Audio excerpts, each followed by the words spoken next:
Yep. Well, we have won 4 of our last 5. It has been by a total of 20. So we're kind of scratching them out, but at least we've scratched them out. I don't think we played particularly our best game Saturday, but that's kind of a landmark in itself in that we still won. The good side of it was we didn't turn the ball over, and we got a couple. So that's 2 games in a row, knock on wood, that we haven't had one of those. And probably as big a reason as anything that we've been able to win a couple more on the road. You know, it was our second conference road win. Those have been hard to come by, but maybe there'll be more now that we got that done. We know we got tough games ahead, starting this week with Georgia Southern. This has been a really great program for a long time. Art Russell started this a long time ago and had great success very early with the spread option things that he started doing. I can remember when I came here in 1990, my first time, trying to decide, you know, what to do and how to put this together. Having been a split back beer guy like Jim Wacker. Looking at Georgia Southern and what they were doing, and philosophically I thought it fit. I thought we could keep the other team off the field. They didn't have any tight ends in their offense, so I moved 1 tight end to offensive guard and 1 tight end to defensive end. That helped us a lot right there. I had a guy named Reggie Rivers playing that 1-back guy, and things were pretty good. We had a couple winning seasons. They're not like that anymore, but what they're doing offensively fits that. You know, the transition that they've made is somewhat been eased by doing almost the same kind of things from the gun now as they were doing there and everything. But it's been a great program for a long time. They're doing a great job this year. They got good players. They have good team speed. It's obvious when you watch them, whether it's on TV or on film, that they have a demeanor of winning, an expectation of success. You know, this was a 7-4 team last year that beat Florida, so that's a pretty good accomplishment to go to the Swamp and do that. And they've kind of taken the Sun Belt by storm, and they're a good defensive ball club. They have good speed across the board, and Coach Willie always does a great job. Fellow Pitt State Gorilla, just like Coach Fran, so got that in common, known each other for a long time. And they're having a fantastic season. So they present a lot of challenges. Nobody's really slowed them down. I mean, the only people to keep them under 300 yards rushing were North Carolina State and Georgia Tech, 2 Power 5 conference teams. After that, South Alabama and Idaho did the best job keeping them in the 300s rushing the football. They don't throw it often, but they have enough success with it that you have to honor it and respect it, and they have good athletes. And the quarterbacks make the whole thing go. The tailback's really a great player. The offensive line is awesome. They got 4 seniors on the offensive line. Number 4, and I think the other one's 13. They're just really good at what they do. And there was a play against Troy, number 4. I mean, it's a total breakdown play on the 40-yard line. And the next thing you know, when number 4 gets done, he's on the 5-yard line. They had him cornered, they had him surrounded, and he was like Houdini. Somehow he escaped. So they have playmakers that can make bad plays into good plays, and that always presents a problem too. So we've got our hands full. It'll be a good challenge for us. Coach, what are the similarities in terms of the option attack to what you saw from Navy? You know, they're still triple option based, dive, quarterback, pitch. But they have a lot of other things in their arsenal, power plays and different kind of options. Navy had different kind of plays too, but they almost no power from Navy. It was almost all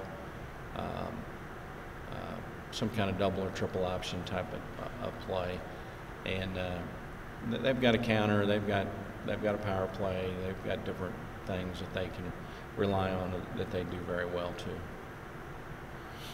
Kind of shifting gears from you this last week against Mexico State, a little scat back there all over the place with you guys. Kind of leading you over the now you got to kind of focus and stop that. Yeah, there's some similarities, but there's some distinct differences. Their play was, they spread you out with trips and made you make decisions about how to defend gaps, and I think we had a lot of communication breakdown between a linebacker and a down lineman of getting a gap covered sometimes, and so they made us pay for it. And John made some adjustments in the second half, and we did better. Mexico State's moved the ball on everybody too. They do a nice job. Greg Brandon always has done a nice job. I was disappointed with how many yards we gave up, but the bottom line was we'll give up lots of yards as long as we get one more point. And the big play in that game, just throwing out an accolade here, is Terrence Franks blocking the punt, picking it up, scoring on his own. It was a one-man show on that play, and it was a great play all the way around. What he did, and that was a big swing play, I think, in the game. But there's similarities, Steve, but differences too. Mexico's is more of a lateral type zone, and Georgia Southern's is more of a downhill type zone. Say that again. Mexico State's is what I would call more lateral, and try to stretch you and let a seam develop and then find it. And Georgia Southern is probably what I would call more downhill type, like Navy was downhill. To explain that to you, John, where maybe give you something to relate to. You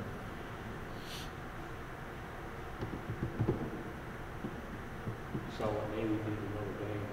They do it to everyone. Yeah. And these guys have to. They've done it to everybody. They're going to get their yards. You just have to hope you can contain some points. And Does that put the onus on your offense? Well, I don't think there's any doubt. We got to score some points, and their defense is pretty good. They're ranked in the top 3 in the conference in a couple defensive categories. So, it's not like they're a one pony show now. They're good on both sides of the football and solid in the kicking game. It's very understandable to see, why they're where they're at. Coach, you talked about a couple weeks ago about how you need to have a win in a prime time game. While this Sunday we had the lights, flash, and some of the other games you've had. This is a big game for your program. You've got a team that's undefeated in conference, and you're probably going to come in here to be an underdog. How do you expect the kids to react? Did I talk about that, or did you talk about that? I think we both talked. I think you put words in my mouth. Yeah. Huh? I read your quotes and I'm like, did I say that? Yeah. Are they better than what you Yeah, they're good. They're good stuff. Don't complain. I wasn't complaining. He makes me look good. Certainly knocking off a conference leader would be a huge feather in our hat. There's no doubt about that. Is it of the same? I haven't thought about this a lot, television-wise and all the things that it goes with it. But yeah, this is a team that they've got us and Louisiana Monroe, and they at least tie for the conference with Lafayette. It's sad that they don't play each other. They don't play Arkansas State or Lafayette. But you play the hand that you're dealt, and they've done a nice job of that. And yeah, this is, we're going to play 3 teams in a row here that are at the top of the conference. And, last year we only won 2 conference games. We're doing a little better than that this year. So we're taking a step there. And the next step for us to try to do in our program is to try to get into that stratosphere of the league. And we're going to have to play really good and have some things go our way and get our crowd into it and get some momentum in this game and things. But yeah, it could certainly be a nice game for us. Coach, you haven't really pulled out too many of the trick partnerships this year.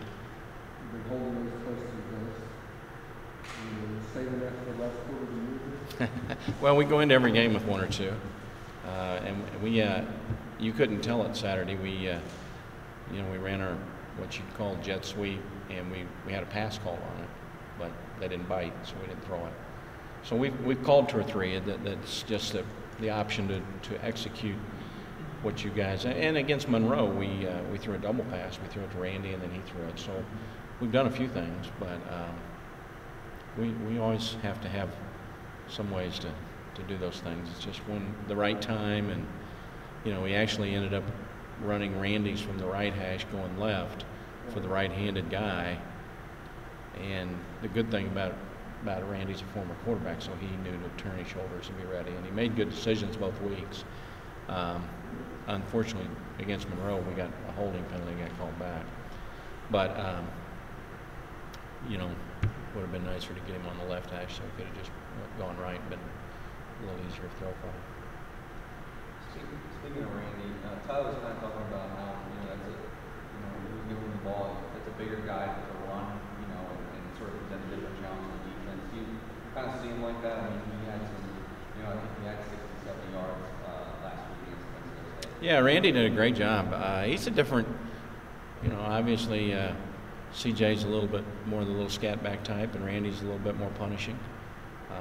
Break a tackle or two. He's bigger. He's still got good speed, but he probably doesn't have CJ's speed. Him and Terrence are probably 2 fastest guys on the teams, and David Mims. So, it's a little salt and pepper there, or, a little harder punch than the other guy. Start with Lawrence tight end. Did you start with a double tight end? We did. And you rewarded him with a touchdown. Is he improving? Lawrence has made giant strides. He has earned his way into the starting lineup. He has outplayed some guys. His consistency has been good. It's really a testament to keep working and something good will happen. And it's taken him a while, but he's earned everybody's trust. He's made plays during games the last 2 weeks. He's blocking pretty well. He's catching the ball well. He's a nice big target. It's Lawrence. I'm really happy for him and proud of him for what he's done. And he's never had a bad word to say. He just keeps working and making sure he's solid on what he's doing and how to do it. And the last 2 weeks, Lawrence has probably played as good or better than any tight end that we have. Coach, I know that Frank's was a special teams player of the week this week, and maybe he's doing a little returning punts, but you really have to have a big breakthrough with your this year. Does that bother you? Obviously, you like to have that. Is it something you all are doing this year that you're working with last year? Not really. Jason Washington handles our punt return team and does a great job. And if you look at the conference numbers, I think we're still at the top of the conference, but we haven't had people have covered well. Our first goal is to have the ball at the end of the play. And that came about because 2 years ago we fumbled 4 kickoff returns and 1 punt. That wasn't good. Okay? So that's our first goal there. And then get yardage. And Craig's very capable. I think Andy would be just like Craig right now. We've got good punters in this league. They've hung the ball up or kicked away from us. They respect our ability to return the football, and so our opportunities and Saturday, that punter struggled so much we didn't hardly get a returnable punt all day Saturday. It hit the ground. They were low. It wasn't. We went to 2 returners most of the day, just hoping, try to catch it so it wasn't a bad punt that gets rolled, turns into a good punt. And so no, I'm not. We just got to try to get our opportunity. I think our guys are doing as good a job as ever, holding up and blocking and things like that. But good punters are either kicking it out of bounds on us, or the Monroe guy did that a little bit, kicking away from us, or hanging them up high enough. We just haven't had a chance. But we've made good, smart decisions, and that's been really important. We have not done well on kickoffs. This has, and last week, you know, you didn't see the game, I don't imagine, Steve, but they squib kicked, they sky kicked, they didn't kick it to us really much all day, so that's why last week looked like it did. But you know, we've had our struggles on kickoff return. You know, I mean, they kicked one out of bounds the other day, and I was fired up. We were going to get it on the 35. You know, it was great. Oh, you didn't get to? Okay. So that was great. You know, but you know, we're not, again, we've had the ball at the end of the play every time. So that's the main thing, is we get to put our offense on the field, not our defense. In their first season of FBS play, Georgia Southern 7-2. How have they been able to adapt so quickly to the FBS level? Well, I would say a combination of things. This was a good FCS program. I mean, they competed for championships year in, year out. Okay, it's not like they haven't been doing this for quite some time. I don't know how many national championships they've won, but you know, Rick, offhand, 6. So I mean, it's not like they just showed up on the scene. They went through the transition year last year, and I mean, they beat Florida last year. So they've been doing good things for a while, and Coach Fritz has come in, and him and his staff, and done a good job. I think he kept his defensive coordinator that was there the year before, my understanding anyway, and so I think their transition defensively was 0. You know, they were playing good defense, and that helped them. And then offensively, what they're doing, it's different because they're in the gun than under center with the old offense, but it's still triple option based, and so those kids knew how to do those kind of things. And I would wager getting in the gun and doing it a different way and throwing the ball a little bit more was probably pretty exciting for those kids.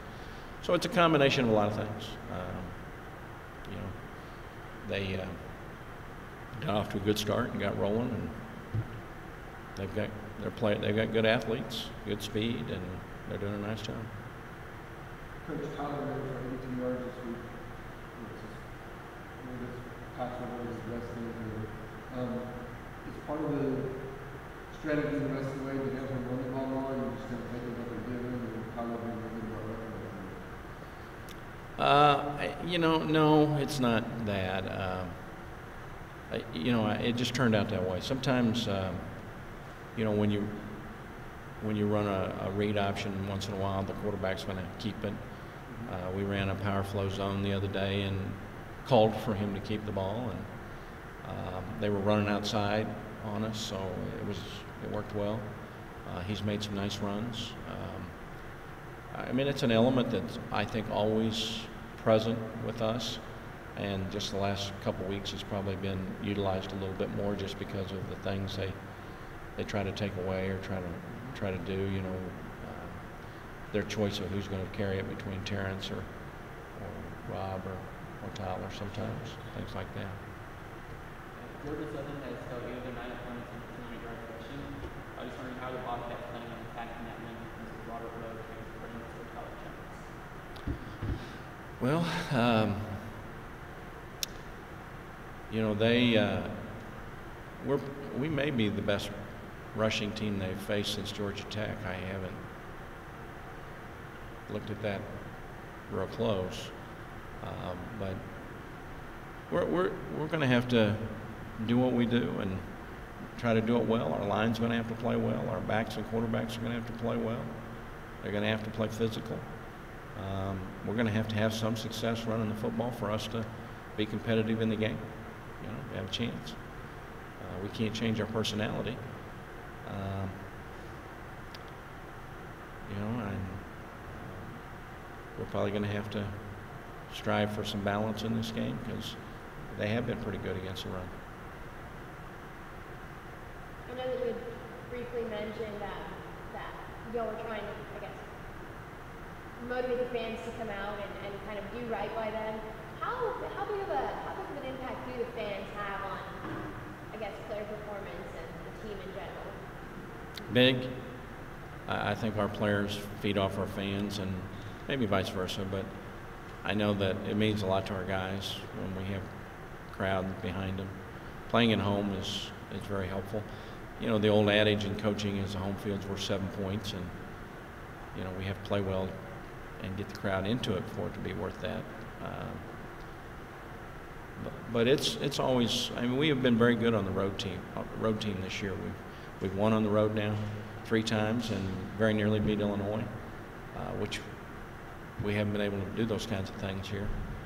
But we've always kind of, you know, I mean, we've had our bumps in the road, obviously. We've played good teams at home this year.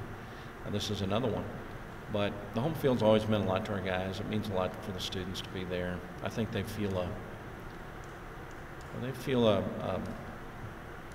they kind of represent the students. You know, they are one, and so they're representatives of them and their spirit, and they want to play well for the students. They really do, and they want the students and the fans to be there to help them to play well. Kind of feeds off each other. And because y'all are getting into like the more difficult part of y'all's schedule, you know, what kind of motivates y'all to get that bowl eligibility? Getting that bowl eligibility. Fair enough. I mean, well, that's, you kind of answered it too. We used to have another guy that answered his own questions around here too. Yeah. You know, I mean, I don't have to mention those kind of things. I don't even really like to talk much about them with the team. We got 5. They all know what 6 means, and they all know that 6 didn't mean much last year. So, you know, we just got to keep, you know, I've been really proud of the way they battled and fought every week, and they haven't flinched. And to go on the road and battle back against Monroe like they did, and to battle the ups and downs of the game Saturday against New Mexico State and get a little frustrated at times, but respond. And I've been really proud of those things. I mean, this is a different kind of challenge this week than we've had for a while. We're talking about teams in the Lafayette category probably here. It'd be interesting to see those 2 play. So they know what's out there for them. They know where they're at. We're going to spend our time talking about the next game, but we have all our goals on our board, and they're aware, and they want to achieve them. They want to get to that opportunity.